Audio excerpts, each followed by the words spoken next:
Olá, você internauta, ligado aqui nas nossas informações no Notícias Agrícolas.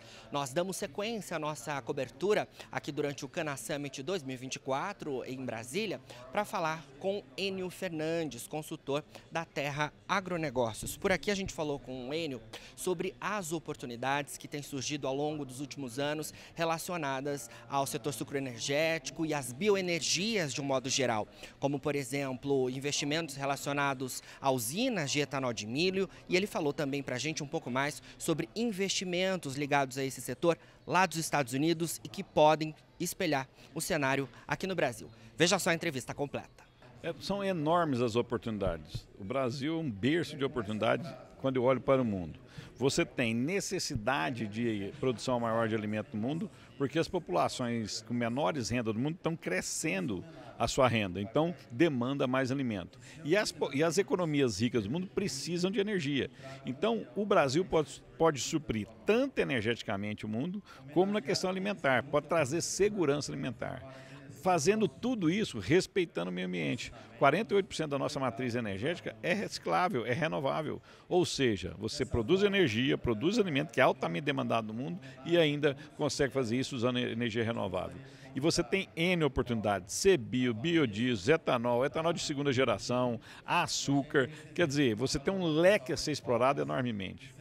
Quando a gente olha para o futuro, o que pode vir por aí? A gente já vê, por exemplo, tendo a produção de etanol aqui no Brasil, não só de cana-de-açúcar, mas também de milho, que tem avançado muito no Centro-Oeste. Como é que você vê o futuro?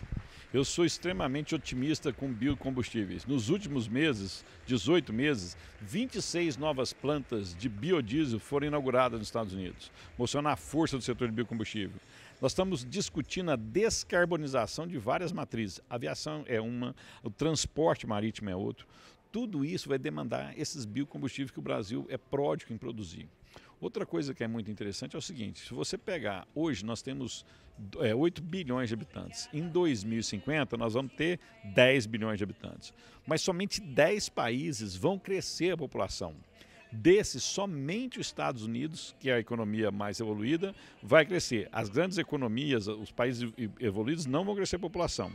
O resto vai, de novo, renda baixa. Eu melhoro a renda da população, ele vai direto para a alimentação. Então o futuro do Brasil nessa área é fantástico.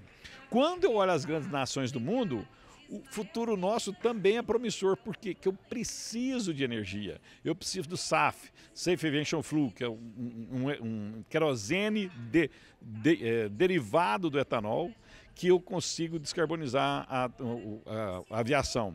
Essa mesma discussão também está tendo com o transporte marítimo. Carros, ou seja, as oportunidades estão aí. O que nós não podemos fazer é tomar medidas que atrasem essas oportunidades. Mas quando a gente olha para o futuro, é muito promissor. Tanto é que o Brasil é um dos países que mais recebe investimento do mundo. Pois é. Quando a gente fala em termos de produção de bioenergia e produção de alimentos, na sua visão, uma não anularia a outra? Elas conseguem ser complementares? Uma comunga com a outra. Porque se não fosse a produção de energia hoje, os preços das commodities estariam extremamente baixos. Preços baixos limitam o investimento em tecnologia, abertura de novas áreas, e eu limito o crescimento de produção. Se eu estou falando que o mundo vai demandar mais alimentos, esses produtores precisam ter renda para investir em pesquisa, investir em novas tecnologias, investir em novo maquinário. Ou seja, eu preciso de um ciclo virtuoso para eu produzir alimento. Então, como eu tenho o equilíbrio de alimento e energia, quando um desses setores desbalancear, o outro ainda mantém a capacidade de investimento. Por isso é tão importante. Enio, queria que você falasse um pouco mais sobre o que a gente tem visto nos estados ali do centro-oeste do país, com os investimentos muito fortes em usinas de etanol de milho, né? É algo que eu tenho ouvido que tem auxiliado bastante ali quando fala em termos de abastecimento de etanol na região e também já mandando para outros estados. Esse crescimento tem acontecido? A gente deve ver de fato uma escalada como está acontecendo, como você mencionou, nos Estados Unidos? Sim, está acontecendo e vai continuar a acontecer. Uma das maiores companhias norte-americanas de commodities agrícolas comprou uma grande companhia local em Goiás, né, focada no biocombustíveis. Todas as indústrias de esmagamento de soja hoje olham para esse setor de biocombustível. Quando eu vou para o etanol, é incrível o que aconteceu. Nós saímos de zero em pouco tempo. Hoje, 6 bilhões de litros de etanol já vem do milho.